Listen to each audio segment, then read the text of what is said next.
வணக்கம் நண்பர்களே, மற்றொரு கலந்துரையாடலில் இணைந்து கொள்கின்றோம். இன்று குறிப்பாக நாங்கள் பேசுறதுக்கு விஷயம் சமூக வலைத்தள காணொளிகள் விடயங்கள், அவர் அதனை தொடர்ந்து ஏற்படுத்தி கொண்ட உறவுகள் சம்பந்தமாக பல்வேறு சிக்கல்கள் இன்றைக்கு சமூக வலைத்தளங்களில் பேசப்படும்.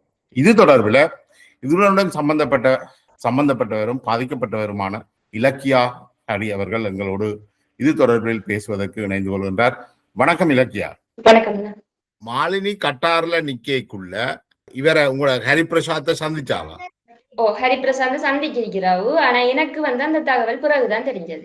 எப்படி உங்களுக்கு தெரிய வந்தது? இப்ப 7ஆம் மாசம் 20ஆம் தேதி என் ஹஸ்பண்ட் பர்த்டேக்கு நான் போட்டோ எடிட் பண்ண போறேன். எனக்கு பேஸ்புக் தனி இல்ல, என் கணவர் ஐடியை தான் நான் யூஸ் பண்ணி கொண்டிருந்தேன். அப்ப அதுக்குள்ள போய் இவர போட்டோகள் எடுக்கிறதுக்கு நான் எடிட் பண்றதுக்கு போகும்போது இந்த மெசேஞ்சருக்குள்ள இருந்த மெசேஜ்கள் எனக்கு கொஞ்சம் ஒரு மாதிரியா இருந்தது.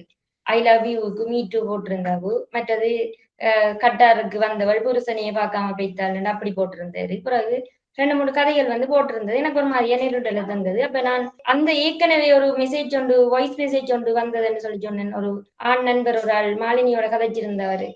அது மாதிரி அந்த பெட்ல நித்திர கொண்டிருக்கலாம்ன்ற மாதிரி சொன்ன விஷயங்களை கனெக்ட் பண்ணி நான் பாக்குறேன்.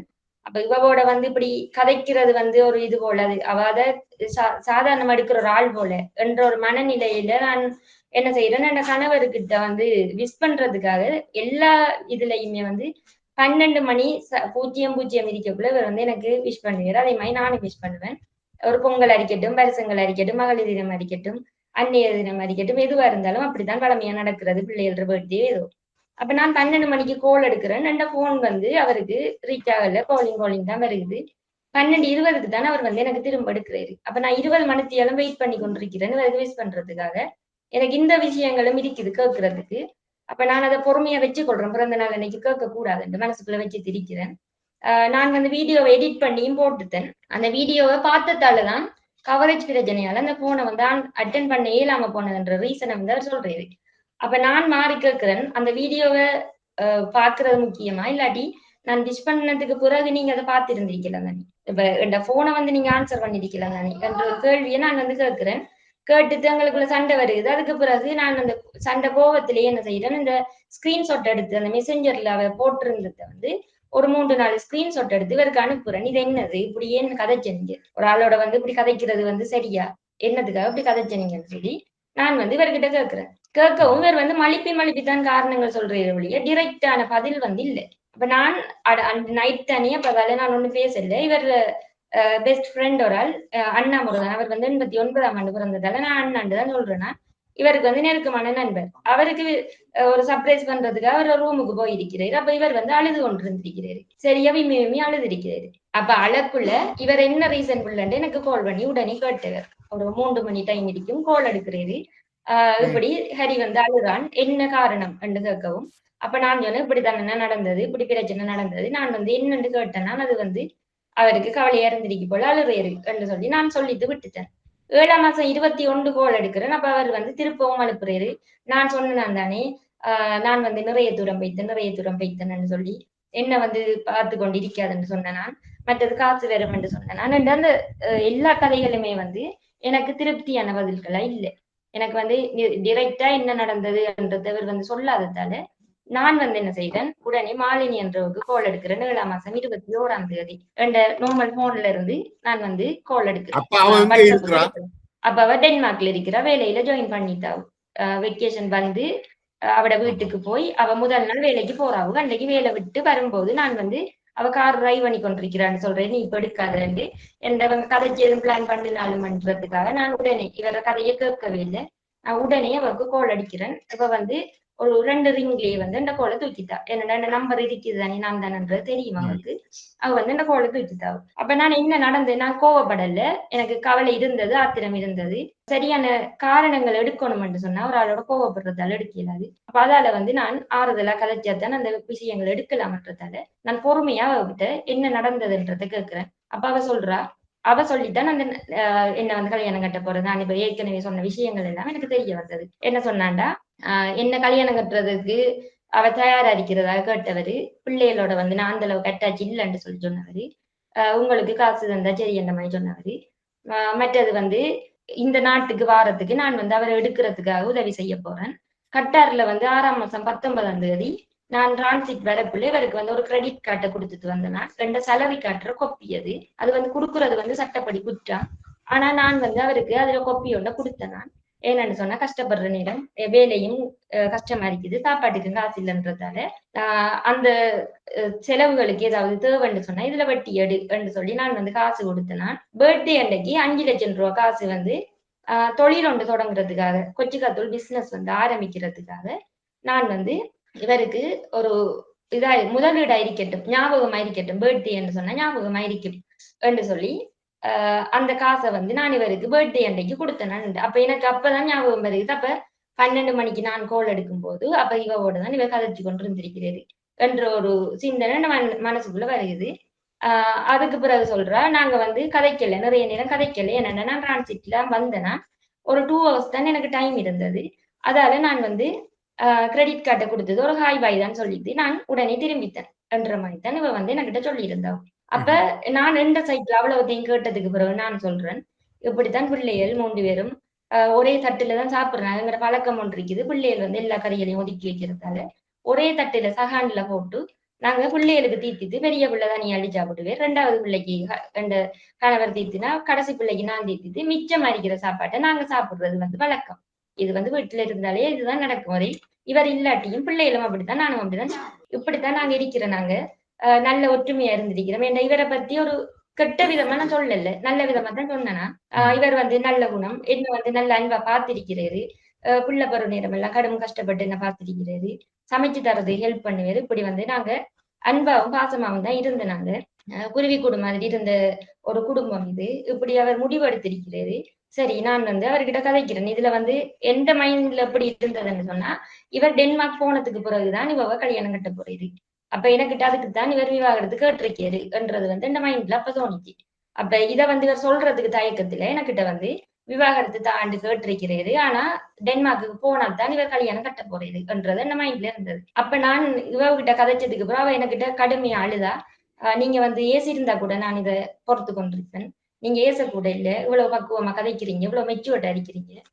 அந்த டைம் வந்து நான் சாஃப்ட்வேர் இன்ஜினியரிங் கோர்ஸ் வந்து படிக்கிறதுக்காக டிப்ளமா கோர்ஸ் வந்து செஞ்சு கொண்டிருக்கிறேன். ஹெச்என்டி அப்ப ஸ்டார்ட் பண்ணல, நான் படிச்சு கொண்டும் இருக்கிறேன். உங்களை மாதிரி நான் வந்து போல்டான ஒரு ஆள் இல்லை, நான் உடைஞ்சிருவேன். உறவுகள் எனக்கு சரியான நான் வந்து இந்த வாழ்க்கைக்குள்ள இருந்து வெளியே வந்தேன். நான் 10 வருஷத்துக்கு முதல் டிவோர்ஸ் எடுத்து வெளியே வந்தேன். நான் என் கணவரோட எனக்கு வந்து செட் ஆகல, நான் வந்து அந்த உறவுல இருந்து வெளியே வந்துட்டேன். இவ்வளவு காலமும் வந்து நான் தனிமையில இருந்திருக்கிறேன். இப்பதான் நான் ஹரி என்ற ஒரு மனுஷரை கண்டேன். நான் அவரை நேர்மையையும் ஒழுக்கத்தையும் பார்த்து நான் வந்து அவரை நேசிச்சுட்டேன் என்று சொல்லி எனக்கிட்ட வந்து எல்லா தகவலையும் எனக்கு சொல்ல நான் வந்து சரி என்று சொல்லிட்டு போனை கட் பண்ணிட்டு, நீங்க சொல்லிக்குள்ள நீங்கள் நாங்கள் சந்தோஷமா இருக்கிறோம், நாங்கள் பிரிய தயாரில்லைன்னு நீங்க சொல்ல இல்லையா? இல்ல, நான் வந்து ஏற்கனவே சொன்னேன். அந்த இவர்கிட்ட வந்து எல்லா ரீசனையும் எடுக்கிறதுக்காக நான் வந்து எந்த சைட்ல எந்த கருத்தையுமே வந்து நான் சொல்லல. நான் வந்து இவ ஆறுதல் அமைதியா கேட்டத்தின்படி அவள் யோசிச்சு கொண்ட விஷயம் என்னன்னு சொன்னா, எனக்கு வந்து இதுல உடன்பாடு என்ற மாதிரி அவ வந்து கருத்து கொண்டிருப்பாள். நான் வந்து நல்ல விதமா கதைக்கிறேன், இவ வந்து ஒரு பிரச்சனைக்குரிய ஆள் இல்லை என்றதை வந்து யோசிச்சிருந்திருப்பா மனசுக்குள்ள. ஆனா நான் வந்து இடையில ஒரு சண்டை பிடிச்சு குழம்புனா அந்த கன்வர்சேஷன் எப்படி போகும் மட்டும் நீங்க யோசிங்க. சண்டையில போகும், கெட்ட வார்த்தைகளுக்குள்ள போகும், எல்லா விஷயங்களும் வெளியே வராது, அந்த தகவல்கள் வந்து சரியா முழுமையா வந்து கிடைக்காது எனக்கு. அப்ப அதால நான் அந்த அந்த நேரம் வந்து சரியான பொறுமையை கத்தனேன். எனக்கு கவலை வந்தது, என் மனம் துடிச்சது, என் கைகள் நடுங்கினது, எல்லாமே நடந்தது எனக்குள்ள நடந்தது. நான் வந்து அதை வழிகாட்டுக் கொள்ளல, நான் வந்து அதை தாங்கி கொண்டு எல்லா விஷயங்களையும் நான் வந்து அவர்கிட்ட அறிஞ்சினேன். எனக்கு தகவலை எடுக்கணும்ன்றதுதான் என் மைண்ட்ல இருந்து. ஏனெண்டா என் கணவர் வந்து ஒரு சைலண்டை டக்குன்னு எல்லா விஷயத்தையும் சொல்ல மாட்டேது. அப்ப இவர வாயிலிருந்து எடுக்க இயலாததாலே நான் போய் அவைக்கிட்ட கேட்க போறேன். அப்ப அவவையும் கோவப்படுத்தி நான் வந்து அந்த இடத்துல எல்லா விஷயத்தையும் உடைச்சனா இருந்தா எனக்கு வந்து வேற யார் சொல்லுவா? யாராலையும் சொல்ல இல்லாது, எந்த தகவலும் வராது எனக்கு சொல்ல. அப்ப நான் என் மனசுல தோணுனது வந்து இவங்க போனதுக்கு பிறகுதான் கல்யாணம் கட்ட போறாங்க என்றதுதான் என் மனசுல இருந்தது. அப்ப நான் கணவன்கிட்ட வந்து திரும்ப இவட போனை துண்டிச்சிட்டு கணவன்கிட்ட வந்து இது அவ்வளவு உண்மையாண்டு கேட்கிறேன். கேட்கும்போது அவர் திருப்ப சொல்றது, நான் சொன்னேன் தானே, நான் வந்து நிறைய தூரம் பைத்தனண்டு, நான் வந்து உழைக்கணும், இப்படி போகணும் என்று இவர் வந்து உழைக்கிறதுக்கான ஒரு ரீசனை வந்து சொல்றது. சொல்லும் போது நான் சொன்ன விஷயம் என்னன்னா, நீங்க போய்த்தானே இப்ப கல்யாணம் கட்ட போறீங்க. நமக்கு அந்த அந்த வெளிநாட்டு லைஃப் வந்து தேவையில்லை. நமக்கு இங்க இருக்கிறதே போதும். பிள்ளைன்னு ஒரு 2 வருஷத்தால படிக்க போறான். படிச்சு முடிச்சானண்டா வேலைக்கு போகும். நானும் சாஃப்ட்வேர் இன்ஜினியரிங் படிக்கிறேன்.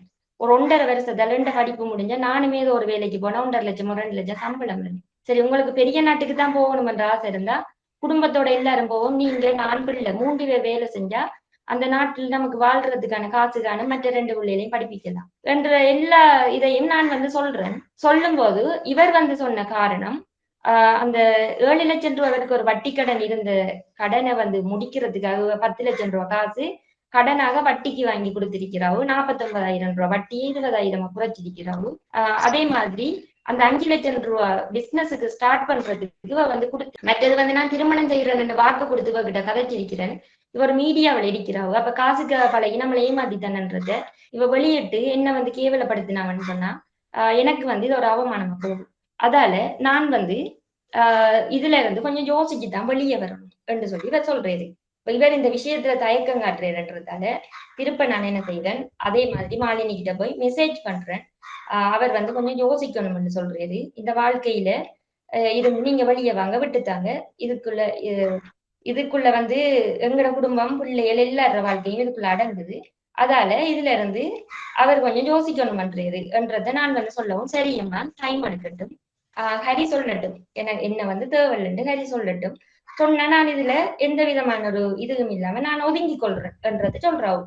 ஆனா ஆரம்பத்துல ஏன் சொல்லல என்று சொன்னா, என் கணவர்கிட்டையும் கதைக்கல தானே. நான் என் கணவர் சைட்ல எது உண்மைன்றதை கேட்காததால நான் வந்து ஆரம்பத்திலேயே கதைக்கல.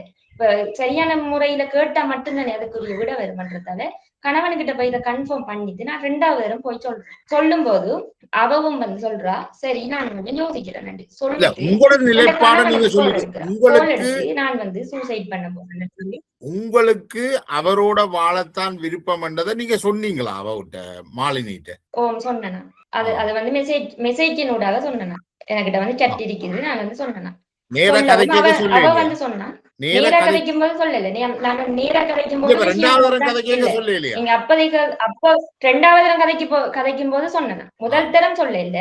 என் கணவன்கிட்ட கதைச்சிட்டு வந்து 2வது தரம் சொன்னேன். 2வது தரம் சொன்ன நான், என் வாழ்க்கை வந்து பிள்ளைகள் நான் வந்து சந்தோஷமா இருக்கிற ஒரு வாழ்க்கை, இதுக்காக வந்து வாழ்க்கையை விட்டு தரையிலாது. நீங்க கொஞ்சம் யோசிங்க, இதுல இருந்து ஒதுங்கி வாங்க, உங்களோட காசை கூட நான் வந்து தாரேன் என்று சொல்லி நான் கதைச்சேன். ஏன்னா என் மைண்ட்ல இருந்தது வீடு இருக்குது, வீடை வித்துட்டு இவட காசை கொடுப்போம்ன்றது இருந்தது. அதுவும் இல்லாட்டி இவருக்கு வந்து கொஞ்சம் கொஞ்சமா நான் இவர சலரியில இருந்தாவது தாரேன். இந்த காசு தானே ஒரு பிரச்சனை இவருக்கு, இவருக்கு கதைக்கிறதுக்கு தயக்கம் காட்டு நேரண்டா நான் போய் கதைச்சேன் அவகிட்ட. அவ அதுக்கு சொன்ன பதில், ஹரி வந்து சொன்னா நான் இந்த வாழ்க்கைக்குள்ள இருந்து வெளியே போறேன் அண்டு உங்களோட கணவரை வந்து ஒரு மெசேஜ் போட சொல்லுங்க, நான் வந்து இந்த வாழ்க்கையில இருந்து வெளியே போறேன் என்று சொல்லி அந்த கன்வர்சேஷன் அதோட முடிக்கிறோம். இப்ப நான் ஒரு நம்பிக்கையா இருக்கிறேன். சரி, அவரும் யோசிக்கணும்னு சொல்றாரு, இவவும் அவர் சொன்னா நான் விலகுறேன் என்ற மாதிரி கதைக்கிறாவு. அப்ப இந்த உறவு வந்து இதோட முடிஞ்சிடும். அப்ப நம்ம வந்து பெரிய நாட்டுக்கு அனுப்பவும் தேவையில்லை. இவ கட்டார்லயே உழைக்கிற மாதிரி உழைக்கட்டும், இல்லாட்டி நாட்டுக்கு வரட்டும். என்னடா சுய தொழில் வாய்ப்பு எங்கள்கிட்ட நிறைய இருக்குது. எங்களுக்கு ஒரு சின்ன ஒரு முதல் ஒரு குறைஞ்சது 2 லட்சம் ரூபாய் இருந்தா கூட போதும் நோமலா வாழ்றதுக்கு. இப்படியான ஒரு சூழ்நிலைக்குள்ள நான் இவரை அனுப்ப கூடாது என்ற எண்ணத்தை வந்து நான் எடுத்துட்டேன். அதுக்கு பிறகு இவரை போக வைக்க கூடாது. அந்த எண்ணத்தை நீங்கள் முடிவெடுத்தது மட்டுமில்ல, நீங்கள் அவரோட வாழ வேணும் என்ற விஷயத்தை வலு தெளிவாக மாலினி மார்க்கண்டுக்கு சொல்லிட்டீங்க. மற்றது மாலினி மார்க்கண்டுக்கு ஏற்கனவே அவ உங்களோட கதைச்சிருக்கிறா, உங்களோட பிள்ளைக்கு மருந்து தந்திருக்கிறா, உதவி செய்திருக்கிறா. அப்ப நீங்கள் எல்லாரும் ஒரு குடும்பமா இருக்கிறீங்கன்றதும் அவருக்கு தெரியும். எல்லாமே தெரியும். ஒரு குருவி கூட்டுல கல்லறிய கூடாதுன்றது அவருக்கு தெரியும். அப்படித்தான் அவ சொன்னவ, ஒரு குருவி கூட்ட கலைச்சித்தனே நான் என்று சொல்லியா வாழுதவ. அவட மனசாட்சியை திறந்த வாழுதவ. கதைக்கும். அப்ப இவ என்ன செய்யறா, எந்த தொடர்பு நான் வந்து மெசேஜினூடாக போடுறேன். உடனே அவருக்கு தொடர்பு ஏற்படுத்தி அவ வந்து அங்க வந்து என் கணவர் சொன்ன விஷயம், அவ சூசைட் பண்ண போறேன் என்று சொல்லி அழுததாக சொன்னேன். இதே மாதிரி 4ஆம் மாசமும் நடந்தது என்றக்குள்ள அப்ப நான் கனெக்ட் பண்ணி பாக்குறேன். 4ஆம் மாசம் 28ஆம் தேதி என் கணவர் ஒரு தரம் சொல்லி இருந்தவர், நான் வந்து ஒரு ஸ்கேமுக்குள்ள மாட்டிட்டேன், பிரச்சனையில மாட்டிட்டேன், என்ன செய்யறேன்னு தெரியாம முழிக்கிறேன்னு சொல்லி சொன்னது வந்து எனக்கு ஞாபகம் வருகிறது. அப்ப அந்த டைமும் இதுதான் நடந்திருக்குதுன்றத நான் வந்து உணர்றேன். என்னன்னா 4ஆம் மாசம் 24 இவங்களுக்குள்ள கதை ஸ்டார்ட் ஆகிருக்குது. 28 இவர் வெளியே வர யோசிச்ச டைம் கூட இவ வந்து சூசைட் பண்ண போறேன், நீ வந்து விட்டு போன நான் இருக்க மாட்டேன் என்ற ஒரு நிலையை அவர் சொல்ல இவருக்கு வந்து அதுல இருந்து வெளியே வரையில அவளுக்கு இருந்திருக்குதுன்றது வந்து நான் உணர்றேன். அப்ப ரெண்டாவதும் அதே மாதிரியே நடக்குது. அங்க வந்து இவரோட கதைச்சு சண்டை பிடிச்சிட்டு உடனே எனக்கு மெசேஜ் போடுறா, நான் வந்து இப்படி மோதிரம் மாத்தி கட்டார்ல வந்து கல்யாணம் கட்டிட்டேன். ரெண்ட குடும்பம் எல்லார சம்மதத்தோடையும் நான் வந்து கட்டிட்டேன். நான் வந்து முதல் இரவு ஃபர்ஸ்ட் நைட்டும் கொண்டாடிட்டேன். உனக்கும் இந்த வாழ்க்கைக்கும் இனி சம்பந்தம் இல்லை. ஹரி வந்து எந்த புருஷன், நீ இந்த வாழ்க்கைக்குள்ள வரக்கூடாது என்ற மாதிரி இவ கதைக்கிறா. நான் முதல் நாள் நல்ல விதமா கதைச்சதால இவ வந்து நான் கோவப்பட மாட்டேன் என்றதால இவ வந்து முதல் நாளே நார்மலா தான் கதைச்சிருக்கிறா. ரெண்டாவது அப்படி சொல்லும் போது எனக்கு சரியான ஒரு ஷோக்கிங்கா இருந்துச்சு. அந்த கதைச்ச விஷயம் 6ஆம் மாசம் 19 முதல் மாட்டி கல்யாணம் குழம்புது. முதல் நாள் கதைச்சு நீங்கள் விஷயத்தையும் எடுத்துட்டீங்க. 2ஆம் நாள் கதைக்க உங்களோட கணவரோடையும் கதைச்சிட்டு அவோட கதைக்குள்ள நீங்கள் அவவோட வாழ போறேன்னு சொல்றீங்க. அப்ப அவ சொல்றா ஹரி சொன்னா பிறகு ஹரி வந்து மெசேஜ் அனுப்பட்டு பிறகு இந்த உரையாடல் எப்ப நடந்தது? இது அடுத்த நாள் 7ஆம் மாசம் 22ஆம் தேதி நடக்குது. நான் கதைச்சதாவ கூட 7ஆம் மாசம் 21 முதல் நாள் 2025 2022ஆம் ஆண்டு அவ வந்து சொல்றா, இது 22ஆம் தேதி வந்து சொல்றா, நான் வந்து திருமணம் செஞ்சித்தேன் என்று சொல்லி. ஒரு நாள் வாழ்ந்தாலும் திருமணம் செய்து சொல்றா 6ஆம் மாசம் 19ஆம் தேதி 2025ஆம் ஆண்டு. எப்படின்னா கட்டாருக்கு வந்து போகுது. அப்ப அவ 2 மணித்தியாலம் வந்து நிக்கல, கூட நாள் நின்றவா? அப்படியா? கூட நாள் நின்றிருக்கிறா. அப்ப அதுக்கு பிறகுதான் எனக்கு விஷயம் தெரியுது. அவ டிக்டாக்ல தான் 2 மணித்தியாலம் என்ற டைம் கொடுத்திருக்கிறாவு. எனக்கிட்ட முதல் நாள் கதைக்கும் போது சொல்லியிருக்கிறாவு. அதுல வந்து நடந்திருக்கிற விஷயம் என்னன்னா 2 மணித்தியாலம் இல்ல, கட்டார பிளைட்ல இருந்து இறங்கி வெளியே வந்து ஒரு நாள் வெளியே ஹோட்டல்ல தங்கி பிள்ளைகளோட தான் வந்தவ. ஹோட்டல்ல பிள்ளைகளை நிப்பாட்டிட்டு ஸ்டே பண்ண வச்சுட்டு ஷூட் பண்றதுக்காக வந்து ஒரு பீச்ல கட்டார் பீச் ஒன்றுல வந்து ஷூட் பண்ணிருக்கிற ஒரு சந்தன கலர் சாரி ஒன்று, ஒரு மயிலிறகு போட்ட சாரியோட வந்து ஷூட் பண்ணிருக்கிறா. அந்த வீடியோ எடுத்தது வந்து அந்த கணவரா இருந்திருக்கிறது. இவங்க வந்து ஒரு நாள் மோதிரம் மாத்தி திருமணம் செஞ்சிருக்கிறாவோ. அந்த ஒரு 2 பேரும் ஒரே ரெஸ்கோட்ல வந்து ஒரு வீடியோ ஒன்று வெளியே வந்துச்சு. அந்த வீடியோ வந்து இவங்களோட ஃபர்ஸ்ட் மீட்ல நடந்த வீடியோ தான் அது. அதுலதான் அவங்க எடுத்திருக்கிறாங்க. எனக்கு அப்ப அந்த வீடியோ தெரியல. ஆனா நான் கேட்கிறேன், இப்ப முதலாவது சந்திப்பிலேயே இவ்வளவு நெருக்கமா இருக்கிறாங்கன்னு சொன்னா, அதுவும் ஒரு மாச கால ஒரு பழக்கத்துல 4ஆம் மாசம் 24 இருந்து 6ஆம் மாசம் 19 கணக்கு பார்த்தா கூட 2 மாச கால இடைவெளியில இவ்வளவு நெருக்கம் அப்படி ஏற்பட்டது. அதுவும் இல்ல, அவர் தான் சொல்றாரு எந்த குடும்பத்துல எனக்கு அட்டாச் இல்லைண்டா எந்த நம்பர் இருந்தது, ஏன் நான் உடனே கோல் எடுத்த மாதிரி இவவுக்கு வந்து எனக்கு கோல் எடுத்து கன்ஃபார்ம் பண்ண தோணல. சரி, எனக்கிட்டதான் கேட்கலாட்டியும் 6ஆம் மாசம் 19 இருந்து 7ஆம் மாசம் 19 வரைக்கும் இலங்கையில நாட்டுல நின்றவ மட்டக்களப்புக்கு வந்து போயிருக்கிறாவு. ஒரு ஆபரேஷன் பண்ண பிள்ளைய கூட அவ வந்து பார்க்க வரல. நான் எதிர்பார்த்தேன் அவ வருவாட்டு, அதுக்கு கூட அவ வரல. சரி, எனக்கிட்ட நேரடியா வந்து கேட்க விருப்பம் இல்லாட்டியும் சுத்தி இருந்த அயலாக்கள் என்ற ரிலேட்டிவ்ஸ், அவங்களோட ரிலேட்டிவ்ஸ் யாருக்கிட்டையாவது கேட்டிருக்கலாம், இவங்க ஒற்றுமையா வாழ்ந்தவங்களா இல்லையா, இவங்களோட குடும்பத்துக்குள்ள பிரிவு இருக்குதா என்று ஏன் விசாரிக்காம அவரை கல்யாணம் கட்டினவர். சரி, வரும்போது மோதிரம் மாத்தாம இதை கன்ஃபார்ம் பண்ணிட்டு 7ஆம் மாசம் போகும்போது அவ மோதிரம் மாத்தி போயிருந்தா கூட நான் இதை அக்செப்ட் பண்ணி இருந்திருப்பேன். அப்ப நான் திருப்ப கட்ட கேள்வி, நீங்க வந்து ஒரு கிரெடிட் கார்டை கொடுத்தது ஹாய் பாய் சொன்னேன் என்று சொன்ன நீங்க ஏன் எனக்கிட்ட முதல் நாளே சொல்லல? நான் வந்து தாழ்மையா தானே கதைச்சேன். நான் கத்தி சண்டை பிடிச்சிருந்தா பரவாயில்ல. நான் வந்து உங்கள்ட்ட அவ்வளவு தன்மையா கதைக்கும் போது நீங்க வந்து என்ன காரணத்தாலே என்கிட்ட சொல்லலன்னு நான் கேட்டேன். அப்ப அதுக்கு அவ சொன்ன பதில், நான் வந்து உனக்கு டீசெண்டா பதில் சொன்னேன். இத வந்து ஒரு ஹஸ்பண்ட் அண்ட் ஒய்ஃப் எப்படி இருந்திருப்பாங்கன்றத நீதான் உணர்ந்து கொள்ளணும். நான் வந்து உனக்கு டீசெண்டா சொல்லி இருக்கிறேன் சொல்லி என்ன வந்து ஹர்ட் பண்ணி கதைச்சிட்டு கைய வந்து மோதிரம் போட்ட கைய வந்து போட்டா அவட முகத்தை போடல, கைய மட்டும் இப்படி க்ளோஸ் பண்ணி இருந்த மாதிரி போட்டிருந்தா. நான் வந்து இது எந்த கணவர்ற கை இல்லைன்னு மெசேஜ் போட்டேன். எனக்கு அவ்வளவு ஆதங்கம். அந்த நிலைமையில இந்த மனநிலை எப்படி இருந்திருக்குமென்று யோசிச்சு பாருங்க. படபடப்பு, இந்த கைகால் நடுங்கிச்சுது, வேதனை, நான் வந்து ஏமாற்றப்பட்டிருக்கேன்ன்ற எல்லாமே வந்து எனக்கு அடிக்குது. அப்ப வந்து நான் அந்த கைய வந்து இது எந்த கணவர்ற கை இல்லைன்ற ஒரு ஆதங்கத்துல சொல்லும் போது அவ அதுக்கு சொன்ன பதில், என்ன வாழ்க்கை நீ 17 வருஷம் வாழ்ந்திருக்கிறா, நான் ஹரிட ஒரு முடிய கண்டா கூட மதிப்பேன், உனக்கு வந்து இந்த கைய மதிக்கிறதுக்கு கூட தெரியாட்டி இதுதானே நீ வாழ்ந்த வாழ்க்கையோட லட்சணம்ன்ற மாதிரி அவ கேட்டிருந்தா. அவட எல்லாமே வந்து ஒரு கேவலப்படுத்தலும் ஒரு அவமானத்து தார மாதிரியும் நான் வந்து ஒரு கெட்டவளாக பேசுற மாதிரியும் இருந்துச்சு. உங்களுடைய கணவரோட அவ முதலிரவு கொண்டாடினு சொல்றதும் உங்களோட கணவரை பற்றி அவ பேசுறதும் உங்களுக்கு என்ன மனநிலையை கொண்டு வந்தது? நான் வந்து சரியா வேதனைப்பட்டேன். நான் எனக்குள்ளேயே எனக்கு வந்து பிரச்சனை வந்தா எந்த ரியல் கேரக்டரை சொல்றேன். நான் வந்து அழமாட்டேன். நான் சரியான ஸ்ட்ராங் ஆயிடுவேன். என் கைகள் நடுங்குது, அவ்வளவு வலிக்குது எனக்கு. என் மனநிலையை சொல்ல கூட இயலாது. நிலத்துல கால் இருக்குதுல, என் உடம்பெல்லாம் உதறுது. ஆனா வந்து என் மூளை யோசிக்குது, இதுக்கான தீர்வை நான் எடுக்கணும்ன்றதுதான். நான் இதுவரைக்கும் எல்லாருமே என்னோட கதைக்கிறவங்க சொல்றாங்க, நீ ஸ்ட்ராங் அடிக்கிறாண்டு. அதுக்கு காரணம் வந்து நான் வாழ்ந்த விதங்கள், சின்ன வயதுல நான் அனுபவப்பட்ட கஷ்டங்கள், அதுல இருந்து வெளியே வந்த விஷயங்களா இருக்கலாம். அதுல நான் அனுபவப்பட்டதா இருக்கலாம். ஆனா எனக்கு அந்த டைம்ல வந்து எனக்கு கோவப்படுத்தணும். எனக்கு இவகிட்ட கோவப்படுறதால பிரியோசனம் இல்லைன்னு தோணுச்சு. ஏன்னு சொன்னா, இதுக்கு மூல காரணமா யார் இருந்திருக்கிறது? 2 கணவர் இருந்திருக்குது. அவருக்கு இருந்திருக்கணும் அன்பரிக்கிற ஒரு மனைவி, 3 பிள்ளைகள் இருக்குது, வளர்ந்த பிள்ளைகள். அந்த பிள்ளைகளை விட்டு போட்டு நம்ம தொழிலுக்காக போறதுக்கு இப்படி ஒரு வேலையை செய்யக்கூடாது என்ற புத்தி இருந்திருக்கணும். அதுவும் இல்லாட்டி உங்களுக்கு தொழிலுக்காகத்தான் போகணும்னு இருந்திருந்தா, அவ ஒரு உதவி செய்யற மனப்பாங்குல இருந்த ஒரு ஆளுகிட்ட எனக்கு 10 லட்சம் ரூபாய் கடன் தாங்க, இல்லாட்டி 20 லட்சம் ரூபாய் கடன் தாங்க, நான் உங்களுக்கு 50,000 1 லட்சமாவோ ரெண்ட சலரியில இருந்து உங்களுக்கு திருப்பி தரேன் என்று சொல்லி அந்த உறவை ஏன் கடனுக்குள்ளாலேயோ இல்லாட்டி வேறொரு வகையிலேயோ கொண்டு போகல. இல்லாட்டி எத்தனையோ உறவுகள் இருக்குது. ஒரு அக்கா தம்பி உறவை பழகி இருக்கலாம், சித்தி சித்தப்பாவை பழகி இருக்கலாம், இல்லாட்டி ஒரு அம்மா மகனை பழகி இருக்கலாம். அப்படி ஒரு உறவுக்குள்ளே அதை கொண்டு வராம ஒரு கணவன் மனைவியாத்தானா நீங்க வாழ்ந்து இந்த உதவியை பெறணும்ன்ற ஒரு எண்ணம் எனக்குள்ள இருந்தது.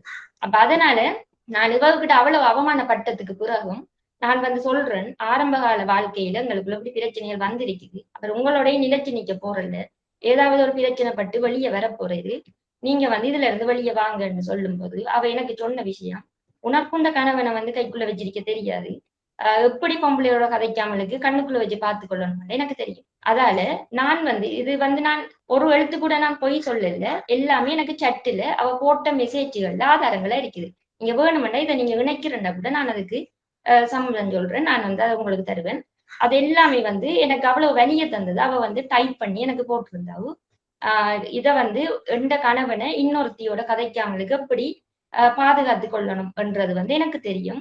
நீ வந்து எந்த புருஷனோட சண்டை பிடிக்க கூடாது, அவருக்கு ப்ரெஷரை கொடுக்க கூடாது, அவர் வந்து வேலை இல்லாமலுக்கு டென்ஷன்ல இருக்கிறாரு, அவர பிள்ளைகள கடமை செய்யறதுக்கு அவருக்கு எல்லா உரிமையும் இருக்குது. ஆனா வந்து மனைவி என்ற ரீதியில அவர் வந்து உன்னோட பழக மாட்டாரு. எனக்கு அப்பதான் அந்த இது ஞாபகம் வந்தது. 4ஆம் மாசம் 28ல இருந்து 5ஆம் மாசம் 11 வரைக்கும் இவர் என்னத்துக்காக எனக்கிட்ட இருந்து ஒதுங்கி போனது. அப்ப மனைவியா வந்து நீ கதைக்க கூடாதுன்னு போட்ட கண்டிஷனால அவர் வந்து எனக்கிட்ட இருந்து ஒதுங்கி போனாரு. ஒரு ஐ லவ் யூ மெசேஜ் இல்ல, என்ன வந்து பேர் சொல்லி கூப்பிட மாட்டாரு, செல்லாண்டு தான் கூப்பிடுவாரு. அந்த பேரை கூட அவர் வந்து யூஸ் பண்ணல. எல்லாமே வந்து இவர் எதிர்மாறா நடந்ததுக்கு காரணம் இவ போட்ட கண்டிஷனுக்கு ஏத்த மாதிரி அவர் வந்து மாறி இருந்திருக்கிறேன் என்றது வந்து எனக்கு அப்ப புரிஞ்சுது. அப்ப நான் இவ்வளவு கதைக்கிறாவு, இவ்வளவு கதைக்கிறதுக்கு இடம் கொடுத்தது கணவர், இவவோட கதைக்கிறதுல இந்த பிரயோசனம் இல்லைன்றதால நான் வந்து சரி இதுல நீங்க என்ன செஞ்சு கொள்ளுங்கன்னு சொல்லிட்டு அதுல இருந்து லீவ் ஆகுறேன். இவ வந்து பிளாக் பண்றேன் ஃபுல்லா. அதுக்கு பிறகு இவவோட எந்த விதமான பேச்சுவார்த்தையும் வைக்க கூடாது, வச்சாலும் அது வந்து பிரயோசனம் இல்லை. ஏனென்றா ஒரு ஏற்றுக்கொள்ளக்கூடிய ஒரு ஆளுகிட்ட நான் வந்து கதைக்கலாம், கருத்து தெரிவிக்கலாம். நான் வந்து இப்படித்தான் செய்வேன், எனக்கு எல்லாமே தெரியும், அதால வர பிரச்சனையை நான் பார்த்து கொள்ளுவேன் என்று சொல்ற ஒரு ஆளுக்கும் எனக்கு என்ன வந்து கேட்காமலுக்கு நான் கேட்டேனா, நீங்க என்ன கேட்டு இருந்திருக்கணும்ட, உண்ட பெர்மிஷன் எனக்கு தேவையில்லை, கணவர் ரெண்ட கணவர் ஹடிட பெர்மிஷன் மட்டும் இருந்தா போதும் என்ற ஒரு வார்த்தையை சொல்ற ஒரு ஆளுக்கு எனக்கு வந்து அவ ஒரு முட்டாளத்தானே அப்ப தெரிஞ்சாவு. இவ்வளவு படிச்சிருக்கிறாவு, எதையுமே எல்லா சூழ்நிலையுமே சுத்தி பார்க்காமலுக்கு சாதாரண ஒரு மாப்பிள்ளை பொம்பளை பாக்குற விஷயத்துல எத்தனையோ இடங்கள்ல விசாரிப்போம், இவன் நல்லவனா, இவனுக்கு கல்யாணம் இருக்கா, கெட்ட வழக்கம் இருக்குதா, இவன் எப்படியாப்பட்டவன் என்று விசாரிக்கிற இடத்துல நீங்க ஏற்கனவே ஒரு வாழ்க்கைக்குள்ள இருந்து வெளியே வந்திருக்கிறீங்க, ஏன் விசாரிக்காமலுக்கு வெளியே வாரீங்கன்றது என்ற கேள்வி. விசாரிச்சு நீங்க அதுக்கு ஒரு முடிவு எடுத்து இருந்திருக்கணும். எல்லாத்தையுமே வேற எந்த பெண்ணுக்கும் இந்த நிலைமை வரக்கூடாது நினைக்கிறேன். தன்னுடைய மனைவிட்ட போய் தான் முதலிரவு கொண்டாடினு என்று சொல்ற நிலைமை எந்த பெண்ணுக்கும் வரக்கூடாது நினைக்கிறேன். அவர்கள் விவாகரத்துக்கு செய்த பிறகு அவர்கள் என்ன உறவையும் வச்சுக்கிறதுல பிரச்சனை இல்லை. ஆனால் திருமண பந்தம் இருக்கின்ற இடத்துல போய் இவ்வாறு நடந்து கொள்றது மிக ஆளுமையாக நீங்கள் இந்த பிரச்சனையை கையாண்டிருக்கிறீர்கள். உங்களுடைய அந்த அழகும் ஆளுமையும் இருக்குது. ஆனால் இந்த இடத்துல எங்க இதுல உங்களோட கணவர் அவ தன்னுடைய வேலையில வீழ்த்தினாரா, அல்லது அவ தன்னுடைய ஆசை வார்த்தைகளால உங்களோட கணவரை தன்னுடைய வேலையில வீழ்த்தினாரா? இதுல எது உண்மை என்று நீங்க நினைக்கிறீங்க? உங்களோட மனதில் என்ன படுகிறது அது? நான் 2 சைட்டும் விசாரிச்சதின் அடிப்படையில ரெண்ட கணவர் சொல்ற விஷயம் அடிக்கடி வீடியோ கால் எடுத்து என்ன வந்து மயக்கி கதைச்சதால நான் வந்து இவகிட்ட கதைக்க வேண்டிய ஒரு சூழ்நிலைக்குள் உள்ளாக்கப்பட்ட நான். ஆனா வந்து அவள் வந்து ஒத்துக்கொள்ள மாட்டாள். அதுவும் எனக்கு தெரிக்குது, மெசேஜா இருக்குது. அவள் வந்து ஒத்துக்கொள்ள மாட்டாள் இது. அவள்ற இதும்படி தான் வந்து தப்பு செய்யக்கூடாது, தன்னால வந்து இந்த பிரச்சனையும் வரக்கூடாது என்றதுல வந்து கவனமாவும் ஒவ்வொரு கதைகளையும் பார்த்து எந்த வாயிலிருந்தே கதைகளை கேட்டு திரும்ப வந்து அவள் எனக்கே அதை யூஸ் பண்ணினவள் என்றதும் நான் வந்து கதைச்ச கதைகளை எல்லா அவ வாயால தப்பு வராமல் இருக்கும். ஏனென்றா நீங்கள் ஒரு குடும்பமா இருந்த இடத்துல உங்களோட கணவரே பிளவிட்டு இருந்தால் கூட, உங்களோட கணவர்ல 100% பிளவிட்டு இருந்தாலும் அவ வெளிநாட்டுல இருக்கின்றா. அவ ஒரு இன்ஃபுளுசர், தன்னை மற்றவர்கள்ல ஒரு நல்ல தாக்கத்தை ஏற்படுத்தக்கூடிய ஒரு ஆள் என்று சொல்றா. அவ வந்து உங்கள்கிட்ட இருந்து கணவரை பிரிக்கிறதுக்கான முயற்சியை எடுக்கிறது வந்து, அல்லது தன்னை உங்களோட கணவரை உரிமை கோடுறது வந்து எவ்வளவு தூரம் சரியா இருக்குது எனக்கு தெரியல.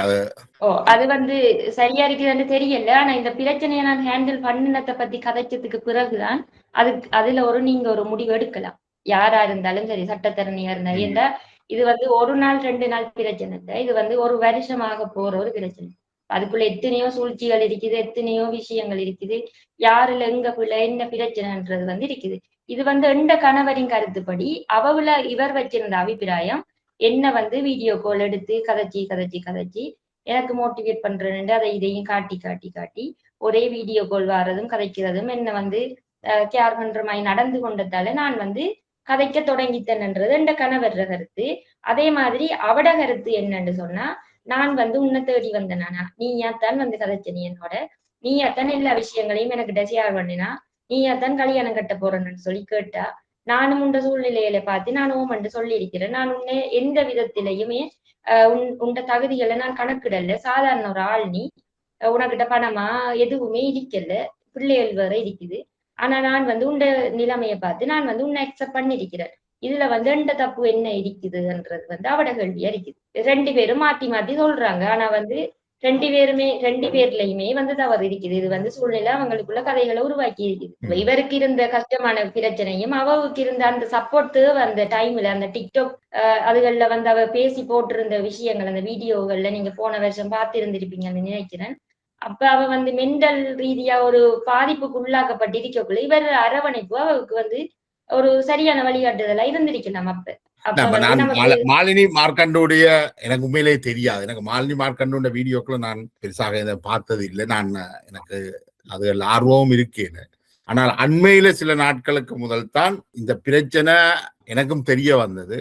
அது அப்படி கதை கேட்கலதான் நான் உங்களோட ஒருக்கா கதைக்கணும்னு நினைச்சேன். நான் அதுல என்றால் மாலினி மார்க்கண்டு ஒரு என்ன சொல்ற ஒரு செலிபிரிட்டி அளவுக்கு இருக்கிறபடியால் பொது தளத்துல அவ ஒரு தாக்கத்தை ஏற்படுத்துறபடியா, நீங்கள் வெளிநாட்டிலேயும் இல்லை, நீங்கள் மட்டக்களப்புல தான் இருக்கிறீங்க, ஒரு ஒடுக்குமுறைக்குள்ளதான் இருக்கிறீங்க. இன்னும் இந்த பிரச்சனையை ஏன் இப்ப பெருசாக வந்திருக்கு? இது நடந்தது இப்ப போன வருஷமே நடந்துட்டுது. இப்ப சில நாட்கள் ஒரு 10 நாட்களுக்குள்ளதான் இது மிக பெரிய பேசு பொருளா வந்திருக்குது. அதுக்கு பிறகு எந்த கணவர் வந்து நான் வந்து விவாகரத்து கோரி இருக்கிறேன் என்று சொல்லி என்ன வந்து ஒரு காசுக்காக ஆசைப்பட்ட ஒருத்தி வந்து இந்த வாழ்க்கையை விட்டு கொடுத்த ஒருத்தி, இவளுக்கு வந்து காசுதான் முக்கியம், இவள் வந்து விவாகரத்து கேட்டு நான் வந்து விவாகரத்தை கொடுக்க போறேன், இவளுக்கும் எனக்கும் எந்த விதமான சம்பந்தமும் இல்லை, இவள் வந்து போட்டோக்களை இணைச்சி போடுறாள் என்னையும் வச்சு, அதால வந்து அதை பயன்படுத்துறதுக்கு உரிமை இல்லை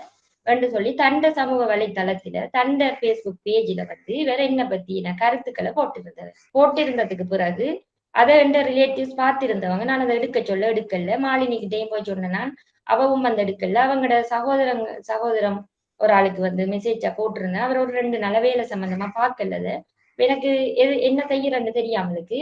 காரணம் வந்து இதுதான் காரணம் இல்ல, இவங்களுக்குள்ள இருக்கிற இந்த தொடர்பால இவர் வந்து விவாகரத்து வாங்குறதுக்காக முயற்சி செய்யறது, அதனாலதான் விவாகரத்து கேட்கிறீர்கள், எங்களுக்குள்ள பிரச்சனை இல்லைன்ற விஷயத்தை நான் வெளியே சொல்ல வேண்டி வந்தது. இல்லாட்டி நான் வந்து இது வரைக்கும் வெளிப்படுத்தாமத்தான் இருந்தேன். இது ஆரம்ப கால கதையில ஒரு பாதி நிக்குது, அதெல்லாம் ஃபுல்லா கேட்டாதான் உங்களுக்கு இதுல விளக்கம் வந்து சரியா விளங்கும். இப்ப இந்த பிரச்சனை ஓடிக்கொண்டிருக்கு. ஜூன்ல அவர்கள் திருமணம், அதாவது செய்திருக்கிறாங்க, மோதிர மாட்டிருக்கிறாங்க. திருமணம் செய்திருக்கிறார்கள், சம்பிரதாயபூர்வமாக திருமணம் செய்திருக்கிறார்கள். அதுக்கு பிறகு அவர் உங்களுடைய கணவர் இலங்கைக்கு வாரார். இல்ல, அதுக்கு பிறகு ஒரு கொஞ்சம் சம்பவம் நடந்தது. இல்ல, 7ஆம் மாசம் 22ஆம் தேதியே மாலினிய வந்து நான் பிளாக் பண்ணிட்டேன். இவரோட சம்மதம் தேவையில்லை. நான் உடனடியா அந்த கணவர்கிட்ட போறேன், சண்டை பிடிக்கிறேன். நிறைய விஷயங்கள் நடக்குது. ஏனென்று சொன்னா இந்த 4ஆம் மாசத்துல இந்த 6ஆம் மாசத்துக்குள்ள நாங்க பட்ட துன்பங்களுக்கு அளவே இல்லை. நான் என்ற பிள்ளைகள் 3 தான் இதை வந்து தனியே சமாளிச்சுனாங்க. இவர் கதைக்காத சோகம், சாப்பிடாமலுக்கு இருந்திருக்கிறோம், மெலிஞ்சு போயிருந்திருக்கிறேன், சோறு கறியே இல்லை. வர்ற போன் எப்ப வருமென்று போனையே பார்த்து கொண்டிருந்திருக்கிறோம். எந்த விதமான செயற்பாடுகளும் வீட்டுல நடக்கல. ஒரு 2 மாச காலமா எங்களோட வீடு வந்து ஒரு செத்த வீடு மாதிரி இருந்தது. இவர் இழப்பு எங்களுக்கு அவ்வளவு பெரிய ஒரு இழப்பா இருந்தது. அந்த நேரம் இவங்க 2 பேரும் வடிவா சந்தோஷமா சிரிச்சு கதைச்சி ஹோட்டல் வழியே திரிஞ்சு இருந்திருக்கிறாங்க.